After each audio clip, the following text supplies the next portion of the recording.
한반도의 미래를 그려나가는 사람들의 이야기. 안녕하세요. 통일공감의 김익환입니다. 네, 이성입니다. 네, 이성희 아나운서 오늘 손님이 두 분이죠? 네, 자세히 봐도 두 분이 맞습니다. 네. 한 분은 아리따운 여성분이시고요. 다른 한 분은 보시면 아시게 되실 텐데요.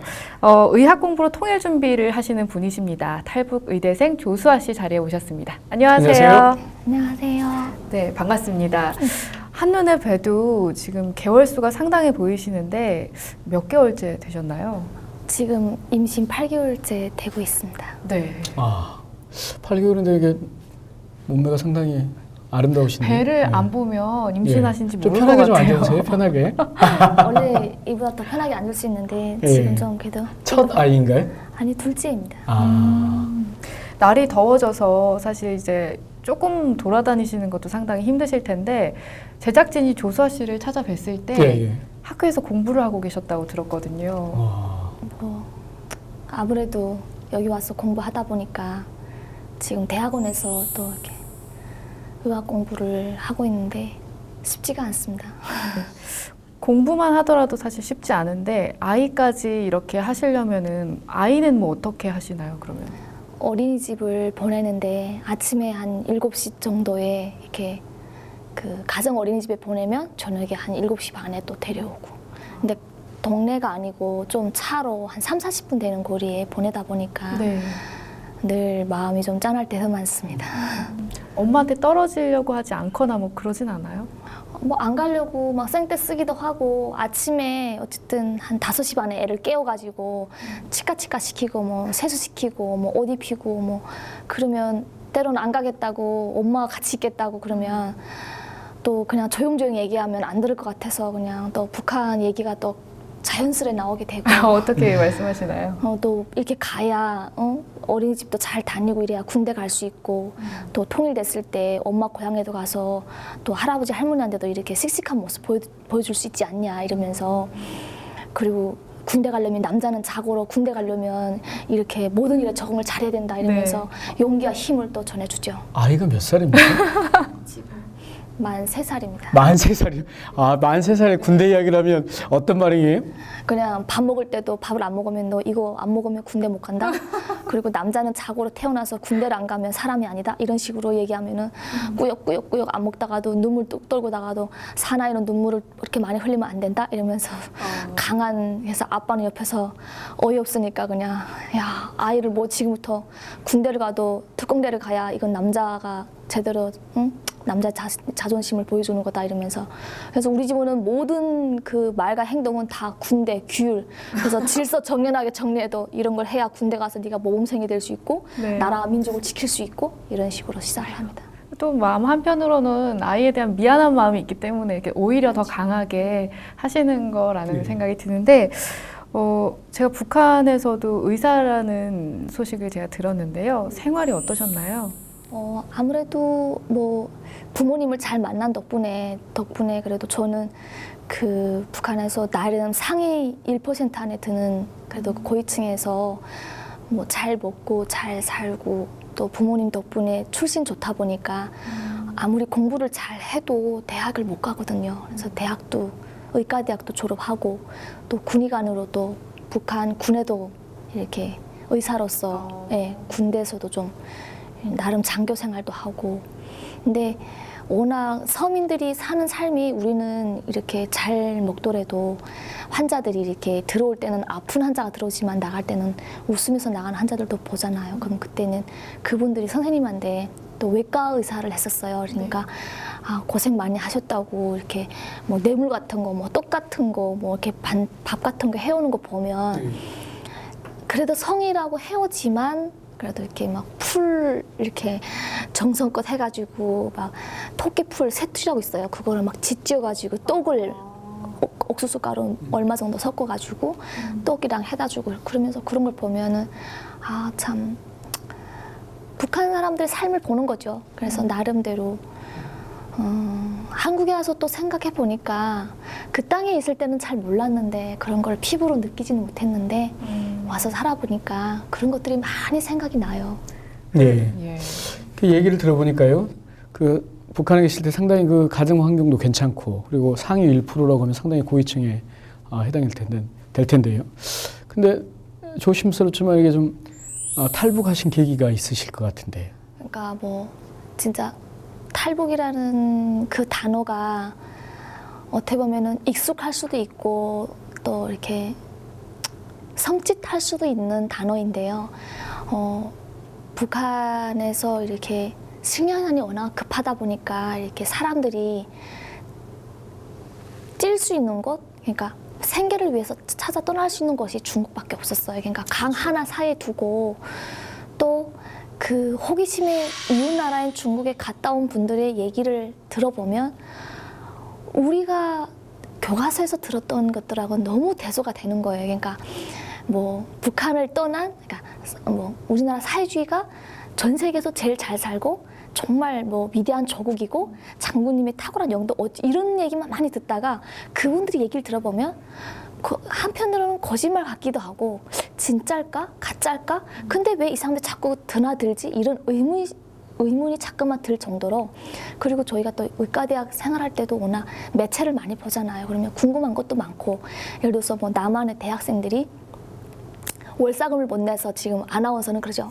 남조선에 그 대학생들이 월사금을 못 내서 저렇게 막 투쟁하고 있고 저렇게 막 힘들게 살고 있다. 우리가 저들을 도와야 되지 않을까? 이러면서 이런 게 나오는데 실제 그들이 입은 옷을 보면 하얀 옷에다가 또 뭐 얼마나 멋있어요. 한국 남자 잘생겼잖아요. 뭐 맥주를 마셔다 턱 마시고 이렇게 탁 시투쟁을 해도 너무 멋있는 거예요. 그러니까 그런 걸 보면서 아니 근데 왜 저들은 왜 저렇게 못 먹다면서 왜 신발도 구멍 난 게 안 신고 바지도 구멍 나지 않았을까? 이러면서 궁금증이 나고.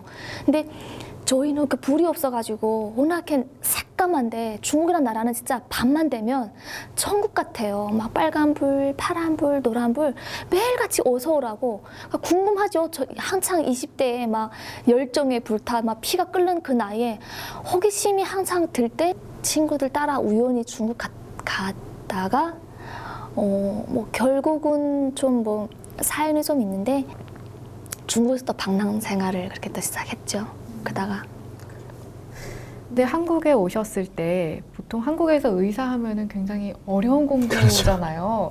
근데 이 어려운 공부를 해야겠다 이렇게 결심하게 되신 이유가 있을까요?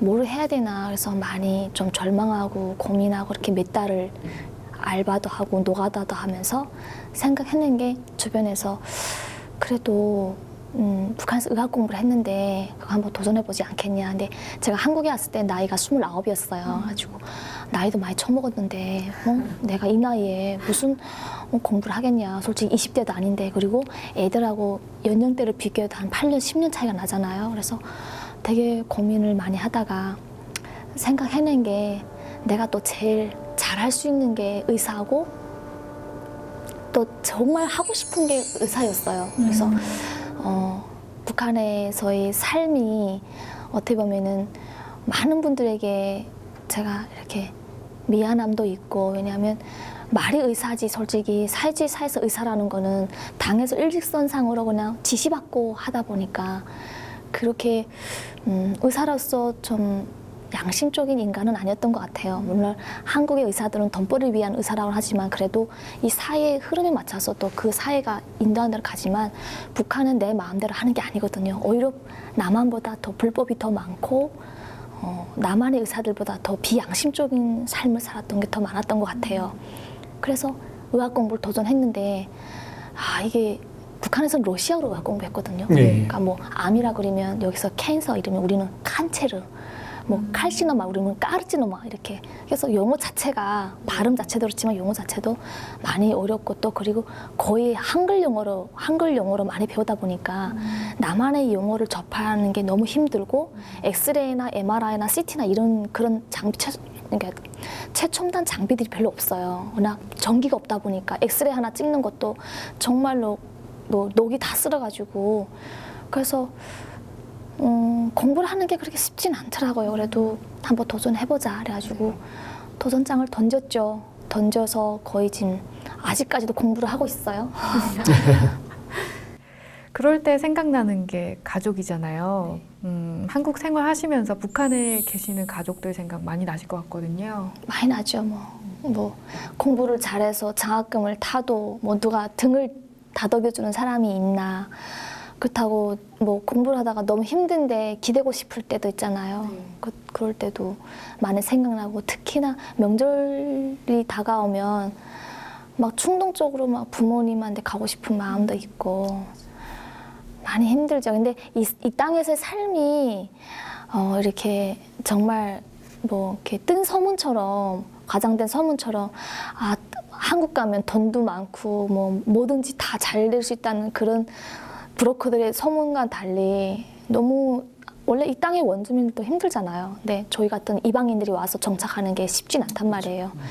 그런 거 몸으로 많이 느끼고 있죠. 그러니까 언어도 언어라고 평양말을 계속 썼으니까 이렇게 막 모르는 사람이 이렇게 나한테 웃는 것조차도 거북했고 이해가 안 됐고, 특히나 남자가 나한테 뭐 이렇게 숟가락을 쥐어준다, 뭐 밥을 먹을 때 이렇게 휴지를 이렇게 쥐어준다. 그게 하나의 여기는 문화이고 에티켓인데, 그런 걸 보면서 야, 괜히 내가 또 오늘 이렇게 옷을 홀라당 벗기는구나 아니가 이러면서 아니, 북한에 계실 때도 인기가 상당히 좋으셨을 것 같은데, 남자들한테. 그런 문화 이런 거는 여자가 모든 걸, 거기는 다 섬기는 나라기 때문에 여자가 남편한테, 남자한테 해줘야 되고, 누구를 만나도 남자한테 이렇게 정말 정중하게 공손히 이렇게 해야 되는데, 여긴 남자가 그냥 의자도 빼주고 막, 이거 얼마나 황당해요. 막 가슴이 막 철렁철렁 진짜. 야, 이거 이 사람이 날 좋아하나? 그러니까 뭐 어떤 경찰관이든 어떤 지인이 나를 이렇게 해서 그래요, 이렇게 숟가락 주고 물 따라주고 이런 것들이 너무 거북했어요. 그리고 처음 보는 사람한테 안녕하세요, 반갑습니다, 이거 자체도 그냥 무뚝뚝하게 안녕하십니까, 반갑습니다, 그냥 이렇게 나와야 되는데, 어머, 되게 예쁘시네요, 뭐 이런 얘기조차도 되게 불편하고. 예. 그러니까 언어라 문화 차이라는 게 무시할 수 없는 것 같아요. 예. 그러니까 의학 공부도 힘드셨을 테고요. 그리고 대학 생활을 하는 것도 힘드셨을 테고, 또 지금 뭐 문화적인 차이도 힘드셨을 텐데, 그런 어떤 어려운 과정에서도 꿋꿋하게 이겨내시고 2010년도인가요? 그 한국 인재상을 이렇게 수상을 하셨다고요. 예. 너무 힘드니까 솔직히 봉사를 했어요. 장애인들 봉사. 근데 그때는, 그러니까 북한에는 병신이, 그러니까 북한 말로 병신이라고 그러죠. 한국에는 인권을 존중하는 나라니까 장애인이라는 용어를 쓰잖아요. 거기는 병신이라고 그래요. 사회 흐름 자체가 말이라든지 이런 것들이 장애라는 거에 대해서 되게 이게 사회가 왕따를 시켜요. 근데 한국에 오니까 장애인이 그렇게 많더라고요. 그래서 대학생활 하면서 이 친구들 보니까 나도 많이 외롭고 힘든데, 또 한국에 아무리 이렇게 선진국이라고 하지만 이 아이들에 대한 배려가 좀 없는 것 같더라고요. 또 그 아이들의 내면을 들여다보면 이 아이들은 자립심이 좀 부족한 것 같아요. 그래서 봉사를 하기 시작했고, 그 상상도 못했어요. 그 상을 받으리라고는, 제가 그 주인공이 되리라고는. 그래서 막 그 상을 받기 위해서 막 연대에서도 한 278명이 지원했대요. 다 떨어지고. 그러니까 서울시에서만 딱 3명을 뽑았어요. 근데 최종으로는 1명을 뽑았어요. 서울시에서만. 그러니까 한국 대학생이 560만 명인데 전국의 도 쪽으로 한 명씩 해가지고 대학생만 40명을 뽑는데 20명을 또 거기서 골랐어요. 그러니까 서울시에서만 1명 뽑고. 마지막까지 올라가가지고 뭐 혹시 조수아 씨가 이 상을 받을 수 있는 주인공이라 생각하냐. 그래서 제가 그랬죠. 저는 여기까지 올라온 것만 해도 하나님께 감사합니다. 제가 뭐 감히 이렇게 큰 상을 뭐 넘겨나 보겠습니까? 이렇게 얘기를 하고, 제가 이 상을 안 받는다고 해도 저는 앞으로 봉사도 꾸준하게 할 거고 공부도 열심히 할 거고 또 리더십을 위해서 저의 자신의 또 준비를 많이 할 것입니다 하고 얘기를 하고 나왔는데, 뭐 받았다는 것도 몰랐고 본인이 기자들이 먼저 알아채가지고 밤새도 전화 오더라고, 축하한다고. 그래서 얼떨결에 이렇게 큰 상인가 했는데 또 금메달이잖아요. 또 그리고 또 그 상이 또 가치가, 그래서 뭐 인터뷰할 때도 마찬가지지만 그런 생각이 들었죠. 나를 위해서 국가가 너가 잘했으니까 열심히 했으니까 주는 상이 아니라 정말 너를 통해 또 수많은 사람들이, 수많은 아이들이 희망을 찾고 또 북한을 위해서 또 더 좋은 일을 하라고 주는 상이 아닐까 그렇게 생각이 듭니다. 참 책임감이 강하신 분이다라는 생각이 드는데요. 앞으로의 꿈도 이 책임감이 강하셔서 이런 꿈을 꾸신 게 아닌가 싶습니다. 북한의 의료 체계 개선에 대해서 생각하고 계신다고요? 네, 제가 한반도에게도 통일된 조국의 보건복지부 장관이라는 또 꿈을 가지고 있어요. 그래서 네. 북한의 그 낙후된 의료 체제를 바꾸고 한국에 또 이렇게 선진화된 의료 시스템을 도입해서 북한에도 정말 남한의 주민들처럼 좀 이렇게 대접받을 수 있는 그런 의료 변화를 바꾸는데 한몫 기여하고 싶습니다. 네, 그런 말이 있죠. 아는 것과 행동하는 것은 다르다. 근데 몸소 행동으로서 많은 것들을 보여주시고 계신 것 같아요. 특히 적응하는 것도 쉽지 않으셨을 텐데 더 어려운 장애인들을 위해서 봉사활동을 하신 그 점을 이제 한국에서 크게 사신 것 같네요. 저희가 먼저 이 통일에 대해서 사전 질문을 드렸더니 통일은 다리다. 이렇게 말씀하셨다고요? 손도 아니고 다리. 예. 농담하신 거죠? 왜 그렇게 말씀하셨는지. 그러니까 수많은 통일이라는 그 단어가 어떻게 보면 두 글자잖아요. 두 글자가 가져다 주는 의미가 거창할 수도 있고 뭐 이렇게 하나의 더 작은 또 숲을 만들어서 더 큰 산이 되고 이럴 수도 있지만 시냇물이 모여야 강이 이루어지고 강물이 모여서 바다가 또 대양을 이루듯이 다리라는 공간이 어쨌든 우리 실향민들 지금 여기 한국에 920만 정도 계시는 걸로 알고 있어요. 그러니까 그분들이 지금 그래도 어느 정도 지금 통일을 향해서 매일같이 그리고 있잖아요. 저도 세터민이고 그분들도 1세대 세터민이잖아요. 어떻게 보면은. 제가 이렇게 많이 외로운데 그분들은 정말 60년 넘게 얼마나 그리우면서 이렇게 살아가고 계실까. 그분들이 지금 다리가 놔주신 거잖아요. 다리가 돼서 그분들이 계실 때 얘야 쟤는 네 삼촌이란다. 쟤는 네 고모란다. 계실 때 말씀을 해줄 수 있고 우리가 다리라는 건 하나의 연결이잖아요. 연결고리잖아요.